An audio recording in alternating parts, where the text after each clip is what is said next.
덴버 천장로교회 성도 여러분, 반갑습니다. 2020년 9월 1일 화요일입니다. 오늘은 이사야 8장 말씀을 통하여 마할살렐 하스바스라는 이사야의 둘째 아들의 이름을 통한 하나님의 심판과 또 하나님의 구원의 역사가 확실히 실행될 것을 보여주신 말씀입니다. 그 가운데 하나님께서 이사야에게는 너는 하나님만을 바라며 그의 얼굴과 말씀만을 구하라 라고 하셨던 것처럼 오늘 저와 여러분도 우리의 삶에 믿음과 우리의 집중력이 여러 가지로 산란되고 또 균열될지라도 저와 여러분은 하나님이 이사야에게 강하게 명령하신 것처럼 저와 여러분의 마음을 강하게 붙드시고 하나님의 얼굴과 그의 말씀만을 구하시는 한 주 되기를 바랍니다. 그리고 이번 한 주도 하나님의 말씀을 통하여 하나님께 더 가까이 나아가시는 한 주 시작할 수 있기를 바라요. 먼저 이사야 8장 1절로 10절 말씀에 보면은 하나님께서 이사야에게 스알야숲이라는 첫째 아들을 주셨고 마할살랄 하스바스라는 둘째 아들을 주셨습니다. 이 아들을 주시기 전에 하나님께서 이름도 그렇게 지어주셨는데요.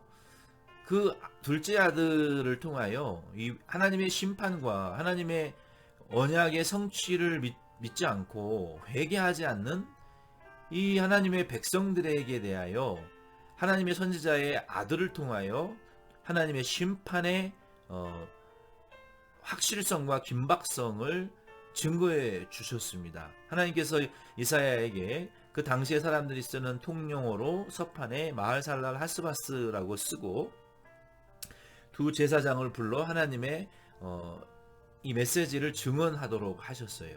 그리고 하나님이 이사야에게 둘째 아들을 주셨고 그의 이름을 마할살랄 하스바스라고 지었는데 그 이름의 뜻은 하나님의 노략이 심판이 속히 임하게 될 것이다 라는 그러한 말씀입니다. 하나님께서 이 이스라엘과 아람이 동맹하여 유다 민족을 핍박하고 죽이려 했던 이 두 왕국을 심판하실 뿐만 아니라 회개하지 않는 유다 백성들도 하나님이 아수르를 통해서 속히 심판하실 것을 말씀하셨어요. 그렇다면 그들이 이와 같이 심판받게 된 이유가 무엇일까요? 여기 6절 말씀에 보면은 이 백성이 이 천천히 흐르는 실로아의 물을 버리고 르신과 르말리아의 아들을 기뻐하느니라 그랬죠. 하나님이 그들을 심판하시고 그 심판의 확실성을 증언까지 하시고 선포하신 이유는 이 유다 백성들이 잔잔히 흐르는 천천히 흐르는 실로아의 물을 버렸다라고 말했어요. 이것은 하나님이 구원운동을 하시는 그 구원운동의 속성과 성품을 가리키는데요. 하나님은 이와 같이 세밀하게 성령을 통해서 우리의 영감과 진리를 통해서 하나님의 말씀을 우리에게 가르쳐 주시고 또 우리가 그 말씀을 따라 순종하는 것이 이 세미하고 잔잔한 실로아의 물과 같은 역사로 하나님께서 이스라엘 백성들을 이끌고 가시는데 이스라엘 백성들은 그런 것이 싫은 거죠. 강대국을 의존하고 하나님을 버리고 자꾸 세상 왕을 의존하려고 하는 이러한 배반과 불순종을 했기 때문에 하나님이 이들을 심판하시되 어떻게 심판하시냐면 그들이 버린 잔잔한 하나님의 속성과는 정반대로 흉용하고 창일한 하수 곧 아수르 왕과 그의 모든 위력으로 그들을 뒤덮을 것이라. 그 모든 골짜기에 차고 모든 언덕에 넘쳐 흘러 유다에 들어와 가득하여 미치리라. 임마누엘이여 그가 펴는 날개가 내 땅에 가득하리라 하셨느니라. 하나님이 잔잔하고 천천히 흐르는 하나님의 그 세밀한 성령의 인도하심을 버린 이 백성들에게 그들이 의존했던 이 강대국의 왕이 잔인한 살인하는 기계와 같이 우리가 막 비가 오면 계곡에서 정말 무서운 속도로 그 물이 쏟아지고 큰 바위를 움직이고 마을을 덮쳐버리는 것처럼 그들이 그와 같이 급격하고 잔인하게 아수르가 와서 유다 백성이 하나님을 버리고 의존한 그 나라가 유다를 완전히 잠식시켜버리고 멸망시킬 것을 하나님이 말씀하시면서 임마누엘의 날개가 가득 펴서 온 땅을 심판하시겠다라고 말씀하셨어요. 이 임마누엘은 당시에는 유다 교회를 상징하지만 예수 그리스도를 영적으로는 상징하는 것입니다. 예수님께서 장차 재림하실 때에도 마찬가지예요. 예수님이 초림의 주님은 아무도 모르게 겸손히 오셨지만 예수님은 재림하실 때에 심판의 주님으로 오셔서 물이 바다를 덮음과 같이 온 땅에 충만하게 흰 돌이 모든 우상을 무너뜨리고 세상을 정복하는 요한계시록의 말씀처럼 우리 예수님께서 재림하셔서 참된 교회와 타락한 교회를 이와 같이 구원하시고 심판하사 하나님의 구원의 역사가 온 땅에 가득하게 될 것을 이 말씀을 통하여 마을살랄 하스바스의 표적을 통하여 우리에게 보여주시는 예표와 징표로 삼으셨습니다.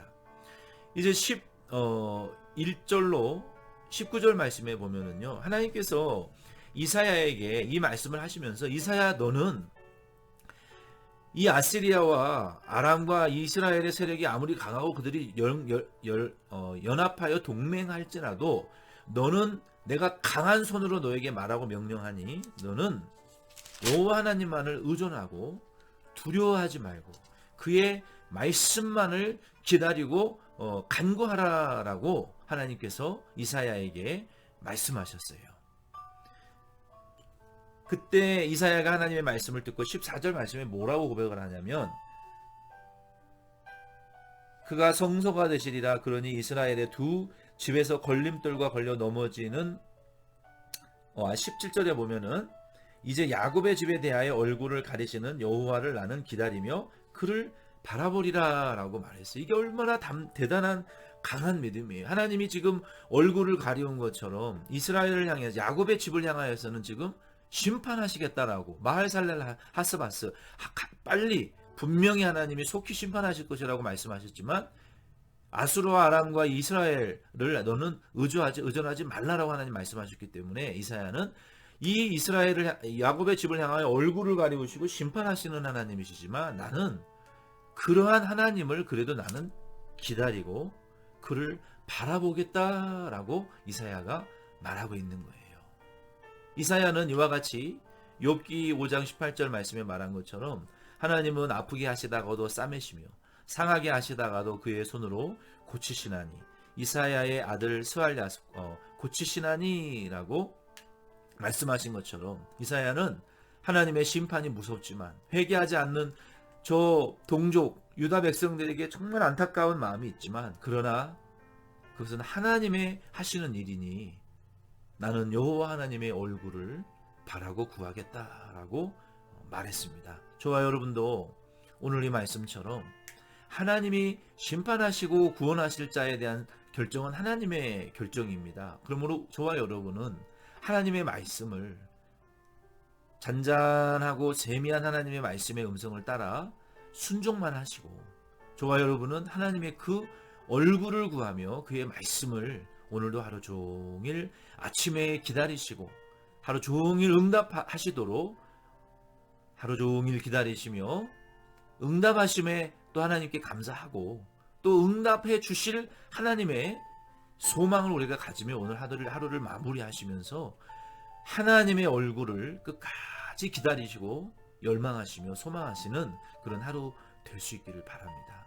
마지막 19절로 22절 말씀해 보면은 하나님께서 하나님의 얼굴을 구하지 않고 그의 말씀을 구하지 않고 신접한 자나 박수나 무당이나 잘못된 예언가들과 선지자들의 말을 쫓아가는 자들은 결국 흑암을 만나게 될 것이며 그 빛이 어두워지게 될 것이고 결국은 왕과 하나님을 저주하게 되며 깊은 흑암과 어두움 가운데에 빨려 쫓겨 들어가게 될 것이다 라고 말씀하셨어요. 그러므로 20절 말씀에 너희는 마땅히 율법과 증거의 말씀을 따를지니 그들이 말하는 바가 이 말씀에 맞지 아니하면 그들이 정녕 아침빛을 보지 못하고 라고 말씀하셨어요. 그러므로 우리는 여러 가지 선지자들과 예언자들의 말들도 있지만 오늘 이 하나님 성경 66권 말씀에 비추어서 잘못된 자들의 예언과 선지자들의 가르침을 쫓아가면 결국 그 잘못된 가르침이 우리를 아침빛으로 인도하는 것이 아니라 진리 가운데로 인도하는 것이 아니라 결국은 흑암에 들어가게 하고 어두움에 갇히게 만들고 결국은 하나님을 원망하게 되는 그러한 지경에 이르게 될 것이기 때문에 이 하나님의 백성들은 오직 여호와 하나님의 말씀을 따라가 순종하라라는 말씀입니다. 오늘 그러므로 이 이사야 8장 말씀을 통하여 저와 여러분은 하나님의 얼굴을 구하시고 하나님의 말씀을 기다리시며 그 뜻이 이루어지도록 여러분 오늘 하루도 하루 종일 아침에 기도하시고 또 하루 종일 하나님의 응답을 기다리시는 그런 저와 여러분 그런 오늘 은혜 받는 하루가 될 수 있기를 바랍니다. 기도드리겠습니다. 하나님 아버지, 하나님께서 이사야 선지자를 통하여 그의 아들들을 통하여 하나님의 구원과 심판의 메시지를 주시며 이사야를 담대히 하시고 담대히 시키시고 어떠한 유혹과 핍박이 있을지라도 너는 하나님만을 구하며 그의 말씀과 얼굴만을 기다리라고 말씀하셨던 것처럼 우리 덴버시온 장로 교회와 모든 성도들의 오늘 하루의 삶이 이번 한 주간의 삶 속에서도 저희들 하나님의 얼굴과 우리를 향하여 말씀하시는 그 세미한 성령의 감화 감동하심과 하나님의 은혜만을 기다리고 파수꾼이 아침을 기다리는 것처럼 저희들 목말라하며 애타하며 하나님의 은혜만을 열망하고 소망하는 그런 하루 우리 모든 교회 성도들 될 수 있도록 축복하여 주시옵소서. 주님, 사랑하는 성도들의 영과 혼과 몸, 특별히 건강이 약하신 분들, 혹 입원하시는 분들, 치료 중에 있는 분들을 주님이 크신 긍휼 중에 은혜를 더하시기를 원하오며 특별히 이제 장기간의 훈련을 마치고 돌아올 우리 기담 형제 위에도 하나님 함께 하시고 우리 성도들의 모든 환난과 어려움과 힘든 상황을 구체적으로 주님이 아시오니 역사하시고 강하고 능한 오른손으로 도우시며 때를 따라 돕는 은혜를 오늘도 베풀어 주옵소서. 예수님의 이름으로 기도드립니다. 아멘. 여러분 수고 많으셨습니다. 좀 전에 제가 기담 형제에게 카톡을 이제 보냈는데요. 그 카톡이 아까 카톡하고 제가 설명하는 시간에 답장이 왔어요. 그래서 기도해 주셔서 감사하다 하고 그리고 훈련은 잘 이제 견디고 이제 거의 끝났다고 합니다. 돌아와서 뵙겠다고 합니다. 여러분 계속 기도해 주시고 또 반갑게 돌아오면 또 사랑해 주시기를 바랍니다. 내일 다음 주에 목요일에 만나요.